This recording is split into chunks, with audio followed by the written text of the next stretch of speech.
Selamat siang Ibu Dina. Selamat siang Ibu Rizda.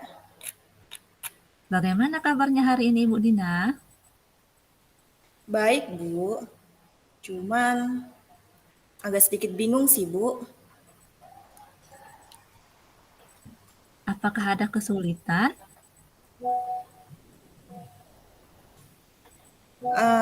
Iya Bu, sebenarnya saya ingin membantu murid saya Bu. Karena murid saya ini ada yang belum bisa membaca dan menulis Bu. Oh, jadi begitu. Hmm, ada berapa siswa Ibu yang belum bisa Kalau di membaca kelas, dan menulis? kalau di kelas saya itu Bu, ada tiga siswa sih Bu ya. Itu dari berapa siswa di kelas Bu? Dari 30 siswa sih Bu, ada 3 anak yang memang masih di bawah, akademiknya, yaitu belum bisa membaca dan menulis. Oh, jadi begitu ya Bu ya. Em, apa tujuan dari pembicaraan coaching kita hari ini Bu yang Ibu inginkan?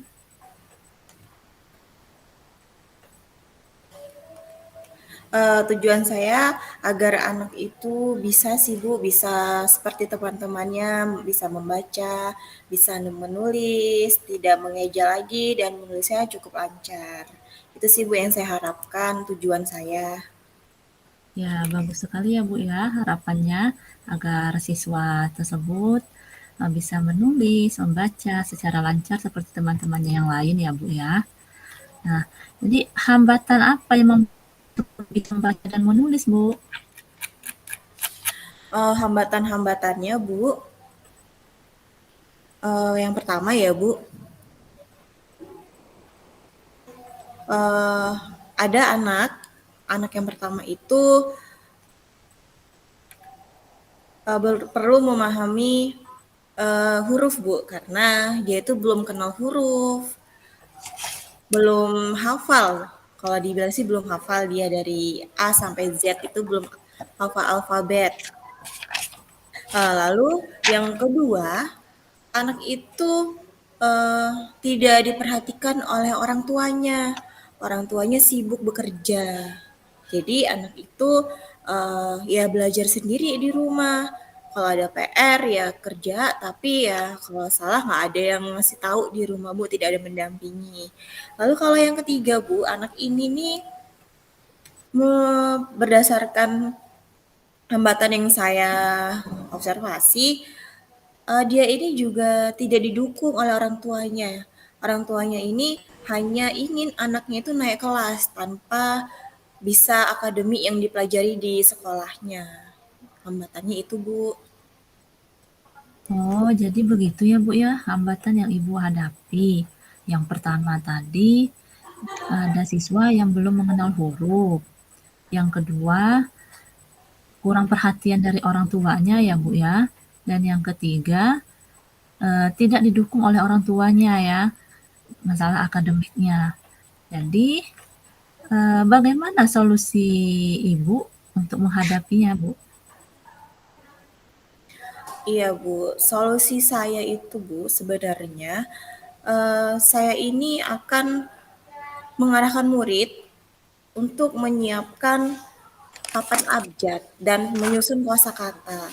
Papan abjad itu akan disusun dan kosakatanya akan saya ajarkan kepada ketiga murid dengan mengeluangkan waktu tersendiri. Jadi saya akan menambahkan jam pelajaran tertentu di hari tertentu. Oh, jadi begitu. Bagus, Pak. Bagus ya, Bu ya solusinya dengan menyiapkan papan abjad dan kosakata dan akan meluangkan waktu untuk mengajar murid tersebut ya, Bu ya. Nah, jadi selanjutnya strategi apa yang dapat Ibu lakukan? Iya, Bu. Saya itu sudah merencanakan strategi yang akan saya lakukan. Yang pertama, Bu, strategi saya itu akan mengajak orang tua ketiga murid ini untuk bekerja sama dengan saya agar lebih memperhatikan, membimbing anaknya di rumah untuk belajar. Nah, yang kedua strategi saya, anak nanti akan saya panggil, akan saya dekatkan, saya melakukan pendekatan, saya tanya, sebenarnya senang tidak belajar atau apa sih yang menyebabkan, tidak mau belajar membaca dan menulis? Itu yang akan saya lakukan, Bu. Oh, baik. Pendekatannya sudah bagus ya, Bu ya. Sudah baik. Yang pertama, berkonsultasi dengan orang tua, orang tua. Yang kedua, memanggil anak tersebut untuk melakukan pendekatan. Bagus itu, Bu, strateginya. Hmm, apakah orang tua tersebut setuju dengan strategi Ibu? Iya Bu, orang tua mereka sangat setuju Bu dan bersedia membantu mendampingi anaknya di rumah. Karena ada laporan kan Bu, kalau bahwa anaknya itu di sekolah belum bisa membaca dan menulis. Jadi orang tuanya juga mau bekerja sama dengan saya di rumah mendampingi anak-anaknya belajar. Lalu Bu, karena semua itu demi kebaikan anak mereka. Jadi orang tuanya juga dengan semangat, dengan hati terbuka membantu saya untuk bekerja sama memperbaiki keadaan belajar anaknya di rumah. Ya, bagus ya Bu ya strateginya dan respon dari orang tuanya.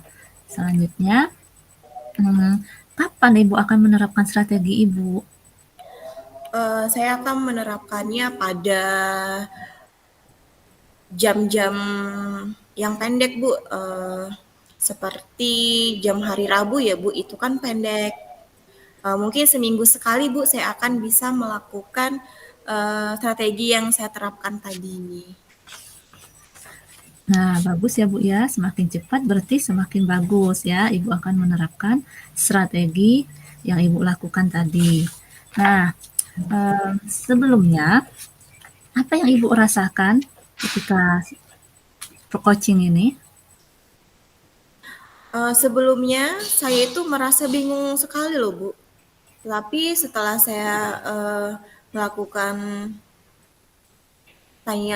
bertanya dengan ibu, menceritakan masalah saya dengan ibu, saya merasa memiliki gambaran Bu, akan melakukan tindakan apa sih yang akan saya lakukan untuk meningkatkan kemampuan belajar murid saya tadi Bu, yang belum bisa membaca dan menulis. Jadi saya sudah punya gambaran bagaimana sih saya akan membuat mereka itu menjadi yang saya harapkan, Bu.